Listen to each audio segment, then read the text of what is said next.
రష్యాలో భారీ భూకంపం, రెక్టార్ స్కేల్పై 7.8గా తీవ్రత నమోదు. మెడికల్ కాలేజీల ప్రైవేటీకరణకు వ్యతిరేకంగా వైఎస్ఆర్సీపీ పోరు. నేడు రాష్ట్ర వ్యాప్తంగా ఆర్డీఓలకు వినతి పత్రాలు. ప్రభుత్వ రంగంలో ఉంటేనే పేదలకు ఉచిత వైద్యం.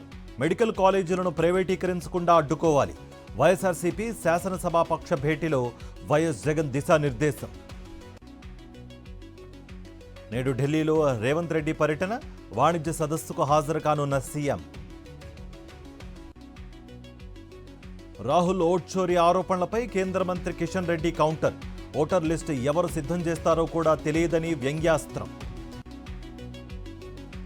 మేడారం జాతర మాస్టర్ ప్లాన్పై మంత్రుల సమీక్షా సమావేశం. ప్లాన్పై సీఎం ఆమోదం తర్వాత పనులు ప్రారంభిస్తామన్న పొంగులేటి.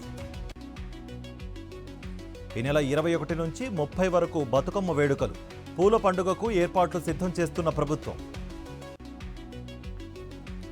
అల్లూరు జిల్లా పినకోట పంచాయతీలో గిరిజనుల ఆందోళన. రోడ్డు నిర్మాణానికి అటవీశాఖ అనుమతులు ఇవ్వాలని జలదీక్ష. రహదారి లేకపోవడంతో బోటు ఎక్కి తమ పిల్లలు స్కూల్కు వెళుతున్నారని ఆవేదన. అనకాపల్లి జిల్లాలో గుంతలమయంగా ముకుందపురం గరికిబంద రోడ్డు. రహదారికి మరమ్మతులు చేపట్టాలని కోరుతున్న వాహనదారులు. కాంగ్రెస్ ప్రభుత్వం పేదల సంక్షేమమే ధ్యేయంగా పనిచేస్తోంది. 42% బీసీ బిల్లు అమలు జరిగిన వెంటనే స్థానిక ఎన్నికలు నిర్వహిస్తామన్న మంత్రి సీతక్క. బతుకమ్మ, దసరా సందర్భంగా తెలంగాణ ఆర్టీసీ ఏర్పాట్లు. 7,754 ప్రత్యేక బస్సులు. శంషాబాద్ ఎయిర్పోర్ట్లో భారీగా బంగారం పట్టివేత. 4 కోట్ల విలువ ఉంటుందని అంచనా. 3 అరెస్ట్. భారీ వర్షాలకు ఉస్మాన్ సాగర్కు భారీగా వరద. ముసారంబాగ్ బ్రిడ్జిపై రాకపోకలు బంద్. భువనగిరి జిల్లా బీబీనగర్లో విషాదం. చిన్నేటి వాగులో పడి యువకుడు గల్లంతు.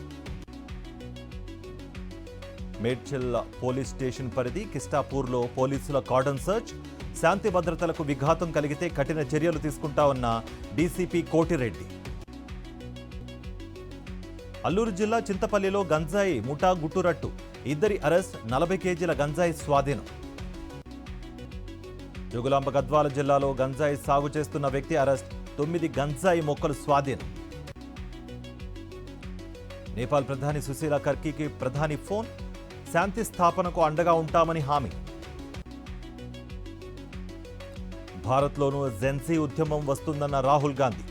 బీజేపీ ప్రభుత్వంలో అవినీతి జరుగుతోందని ఎక్స్లో పోస్ట్.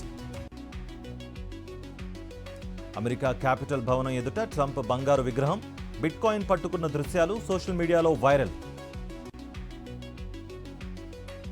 వివాదాల మీద కాదు, ఆటపై దృష్టి పెట్టాలి. పాక్ జట్టుకు మాజీ క్రికెటర్ కపిల్ దేవ్ హితవు.